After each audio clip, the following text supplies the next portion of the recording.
প্রতিটা সফল ব্যক্তির মধ্যে একটা কমন শব্দ থাকে, আর সেটা হলো আত্মবিশ্বাস। তোমার মধ্যে যদি আত্মবিশ্বাসটা না থাকে, তাহলে তুমি কোনো কাজেই সফল হতে পারবে না। আত্মবিশ্বাস মানে হলো নিজের প্রতি বিশ্বাস। তোমার মধ্যে যদি কনফিডেন্স বা আত্মবিশ্বাস না থাকে, তাহলে তুমি কি পারবে কোনো কাজে সফল হতে? না, পারবে না। একটা ব্যক্তি সফল হওয়ার পিছনে একটা কাহিনী থাকে। যেমন দেখো, যখন আমরা পৃথিবীতে জন্মগ্রহণ করি, তখন কি আমাদের মধ্যে কোনো বোধ বুদ্ধি কাজ করে? করে না তো, না? তখন আমরা নেহাতি একটা দুধের শিশু। তারপর তো আমরা বড় হয়ে উঠি, বুঝতে শিখি, আমাদের মধ্যে জ্ঞান বুদ্ধি সব কিছু আস্তে আস্তে জাগ্রত হয়।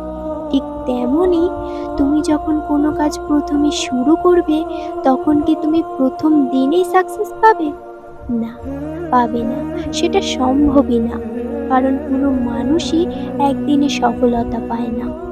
সফলতা পেতে গেলে তোমাকে কঠোর পরিশ্রম করতে হবে, তবেই তুমি সফলতা পাবে।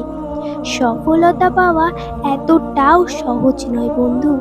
তবে হ্যাঁ, তুমি লক্ষ্য করে দেখবে, একজন সফল ব্যক্তি তার নিজের কাজকে খুব ভালোবাসে। সে তার কাজের মধ্যে একটা আলাদাই আনন্দ খুঁজে পায়, এবং সে তার কাজের ওপরে সম্পূর্ণরূপে বিশ্বাস রাখে। তাই তোমাকেও তোমার কাজের ওপরে সম্পূর্ণরূপে বিশ্বাস রাখতে হবে, তবেই গিয়ে কিন্তু তুমি সফলতা পাবে। তাই জন্যই আমাদের সকলের মধ্যে আত্মবিশ্বাস থাকাটা খুবই প্রয়োজন।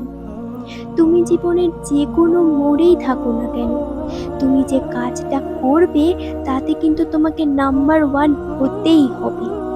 সব সময় তোমাকে সবার আগে ওঠার চেষ্টা করতে হবে, তবেই গিয়ে তুমি সফলতা পাবে। আর তুমি যদি পরিশ্রম করে একবার সফলতাটা অর্জন করতে পারো না, তাহলে সেই সফলতার যে স্বাদ, যে আনন্দ, সেটা তুমি কাউকে বলে বোঝাতে পারবে না। তবে মনে রেখো, এই পৃথিবীতে যারা সফলতা পেয়েছে, তারা কিন্তু সকলেই নিজের প্রতি বিশ্বাস রেখেছিল। তারা কিন্তু মনে প্রাণে এটা বিশ্বাস করে নিয়েছিল যে তারা পারবে, তাদেরকে পারতেই হবে, তারা পারবে সফল হতে। এই অঙ্গীকারটা তোমাকেও মনে মনে করতে হবে যে তুমি পারবেই। তাই তোমাকেও নিজের প্রতি বিশ্বাস রাখতে হবে। আর তুমি তখনই প্রকৃত সফল হবে, যখন তোমার সফলতায় তোমার মা বাবা খুশি হবে। তখনই তুমি জীবনের প্রকৃত সফলতা অর্জন করতে পারবে।